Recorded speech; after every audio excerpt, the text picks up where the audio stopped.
Car मंडळी, मी सुषमा. तर आज सकाळ सकाळ चिंच झाडायचं चालू होतं. ज्यांना मी चिंच झाडायला दिली त्यांना ते सकाळ सकाळ आले होते आणि चिंच झाडत होते. श्रवण बघा कसा हळूहळू एक एक जाऊन चिंचा गोळा करून आणत होता. त्यानंतर खूप दिवसांनी आज मला धपाटी बनवायची होती, त्यासाठी मी मळायला घेतलं आणि तोपर्यंत बघा इतक्या चिंचा त्यांनी झाडल्या होत्या ना की दारात सगळीकडे चिंचाची सफरंगत झाली होती. माझी धपाटी ना कधीच छान होत नाहीत, खमंग खुसखुशीत होत नाहीत ना, त्यामुळे मी लक्ष्मीला विचारून कशा प्रकारे करायचे असतात करायला घेतली. तर ह्यावेळेची धपाटी माझी ना खूपच छान झाली होती, खायला पण भारी लागत होती.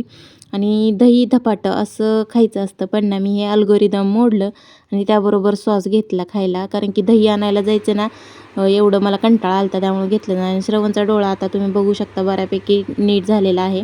त्यानंतर खूप दिवसांनी माझं हे विणायचं सामान काढलं होतं. मला माझ्या नवीन घरासाठी ना मोठा पडदा बनवायचा आहे, तर त्यासाठी ही साच्यावरची फुलं बनवले. जर तुम्हाला ही साच्यावरची फुलं बनवायची असतील ना, बनवायला शिकायचे असतील तर कमेंटमध्ये नक्की सांगा. आणि श्लोकला आज ना थोडा थोडा ताप येत होता.